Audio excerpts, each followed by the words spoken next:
하나님의 사면장. 많은 사람들이 창조자 하나님의 존재를 확인하고 싶어 하고 지옥이 있는지도 궁금해한다. 또 내가 살고 있는 이 세상은 어떻게 만들어졌고 죽은 후에는 어떻게 되었는지도 궁금해한다. 있는 사실을 그대로 확인하는 과정은 매우 쉽다. 지금 당신 손에 스마트폰이 들려 있다. 이 스마트폰이 우연히 저절로 만들어졌는가? 아니면 누군가 만들었는가? 확실한 답은 누군가 만들었다. 이것이 있는 사실 그대로다. 하늘과 땅에 있는 모든 것들을 구성하고 있는 작은 원자 하나, 분자 하나, 세포 하나에서부터 수백만 종류의 생명체들은 이루 말할 수 없이 정교하고 신비하다.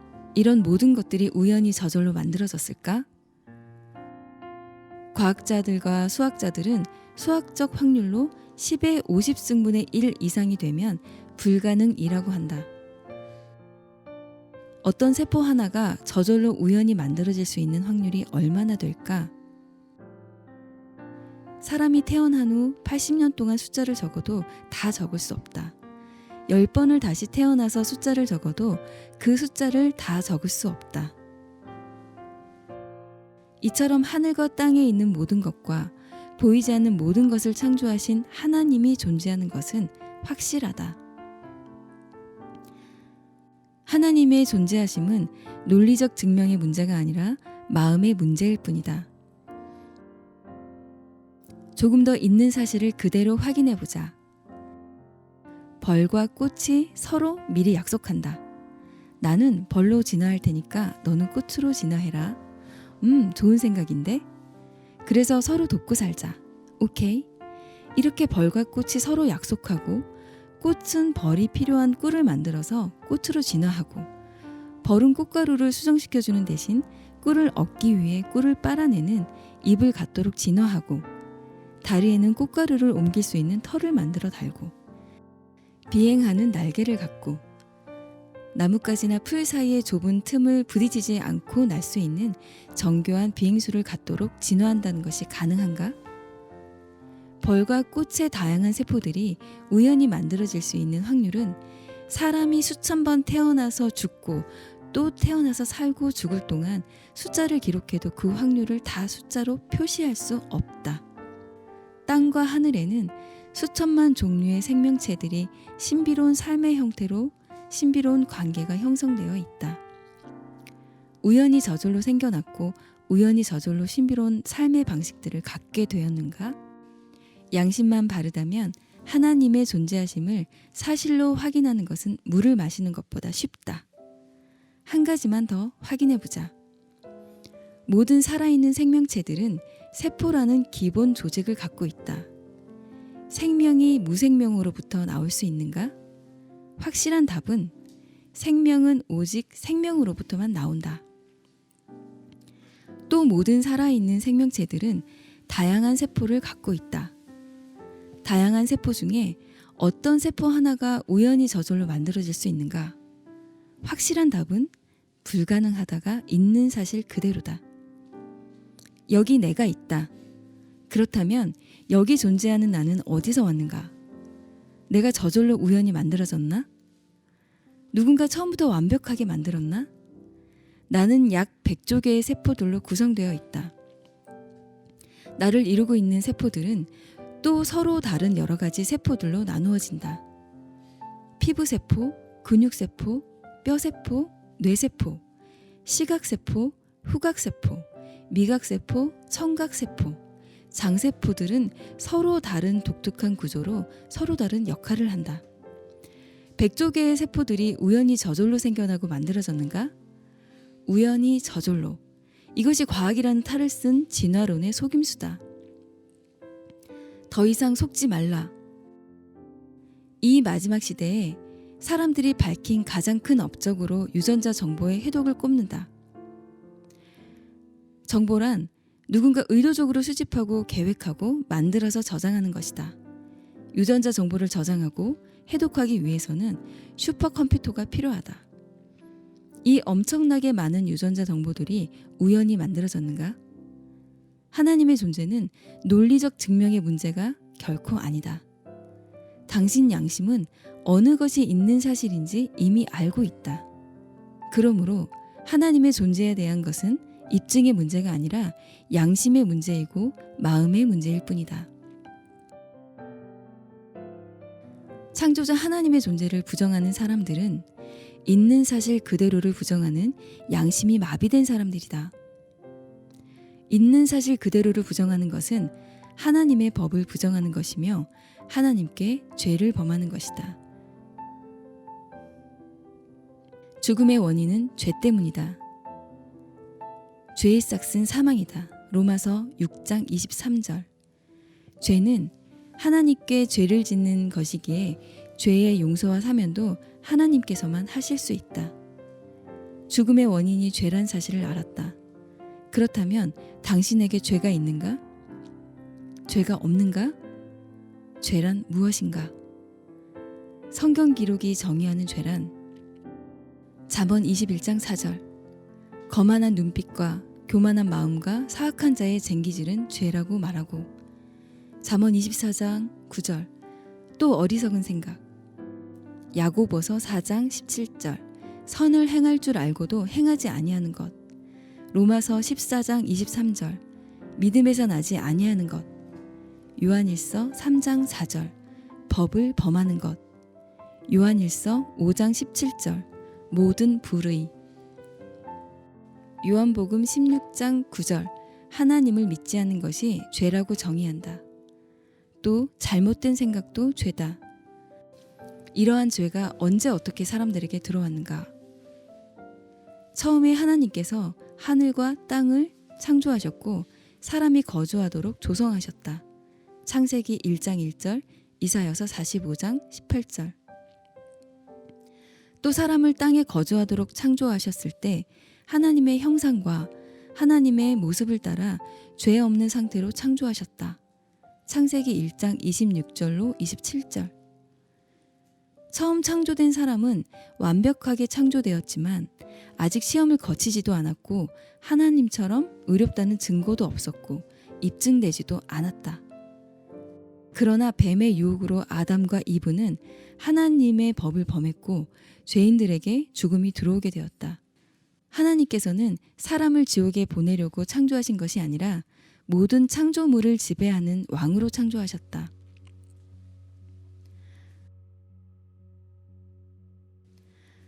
그러나 사람이 죄를 범했고 반드시 죽어야만 하게 되었다. 히브리서 9장 27절. 아담의 후손으로 태어난 죄인들 모두 죄 가운데 잉태되고 태어나서 죄 가운데 살다가 죄 가운데 죽도록 정해졌다. 아무도 죽음을 피할 수 없다. 그리고 죽은 후에 하나님 앞에서 받아야 할 심판도 아무도 피할 수 없다. 이것은 죄인들에게 가장 심각한 문제이며 딜레마다. 또 첫사람 아담의 범죄로 사람들에게 죽음이 들어오게 된 것은 하나님께도 큰 문제와 딜레마를 가져왔다. 하나님의 형상과 하나님의 모습으로 창조된 사람은 하나님의 사랑의 대상이었다.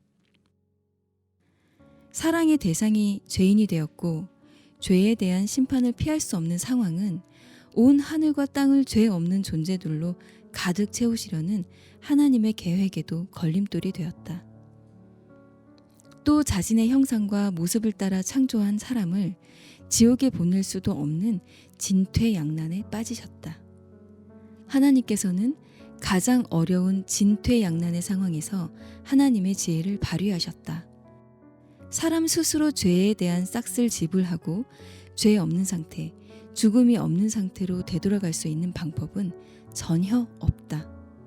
이 문제에 대한 해결 방법으로 2020년 전에 하나님께서는 육신을 입고 이 땅에 오셨다.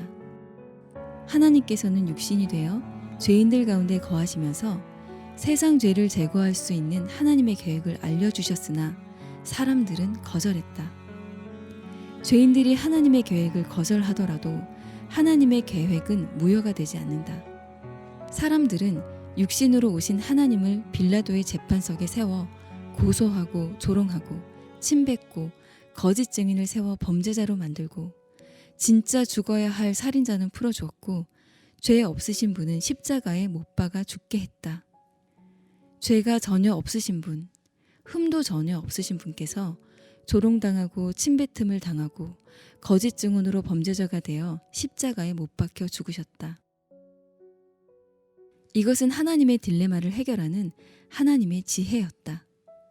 사탄은 육신으로 오신 하나님을 십자가에 죽게 하였으므로 자신이 이겼다고 여겼으나 오히려 십자가에 못 박힌 예수님께서 십자가의 죽음을 통해 사탄을 이기셨다.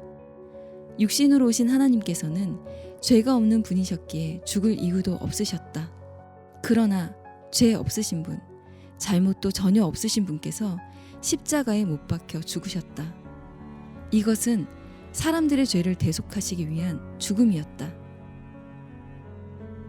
정사와 권능들과 마귀를 멸하시는 하나님의 권능이며 하나님의 지혜였다.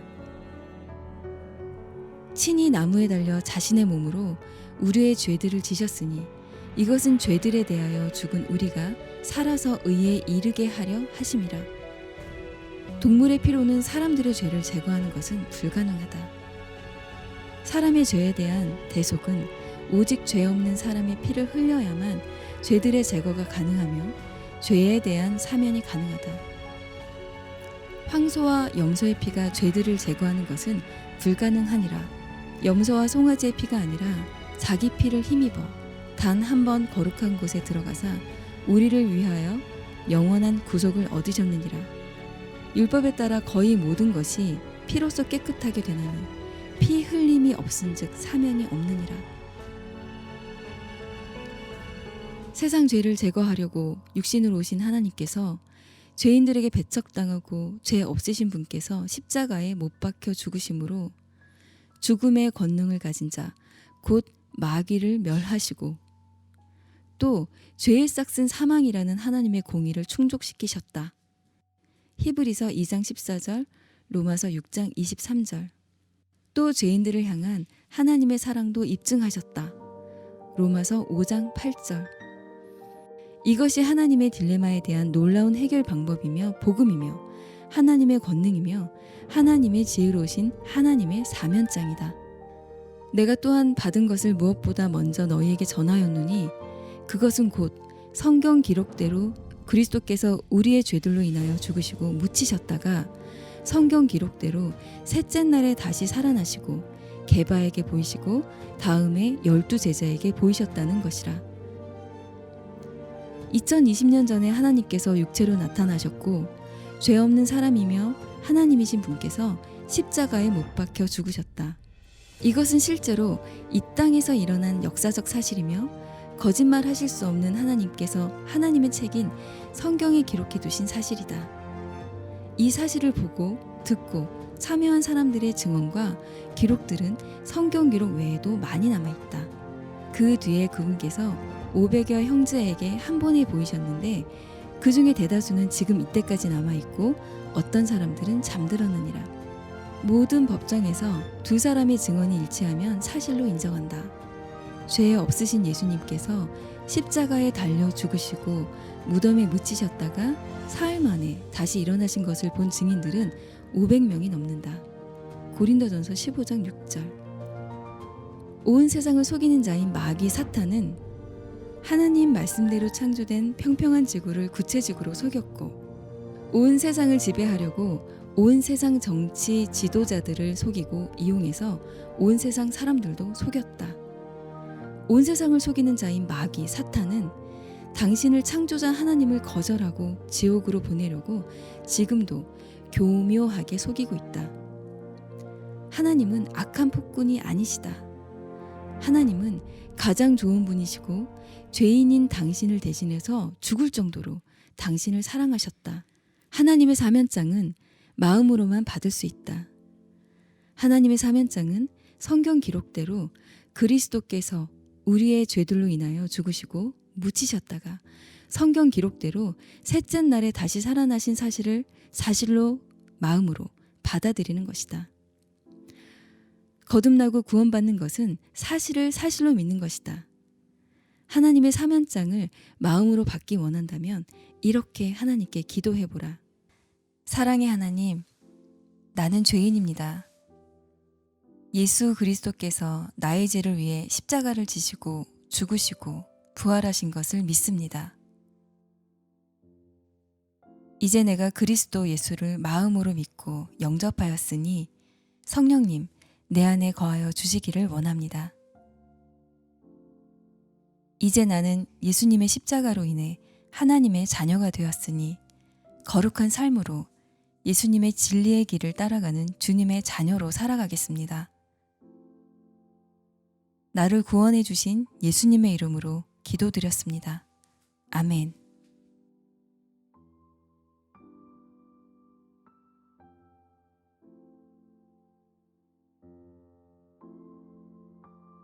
하나님의 사면장을 무시하고 거절한 사람들의 마지막이 어떻게 될 것인지 깊이 생각해보라. 히브리서 10장 29절. 하물며 하나님의 아들을 발로 밟고 자기를 거룩히 구별한 언약의 피를 거룩하지 아니한 것으로 여기며 은혜의 영께 무례히 행한 자가 당연히 받을 것으로 생각되는 형벌은 얼마나 더 극심하겠느냐. 너희는 생각해보라. 히브리서 10장 29절 말씀.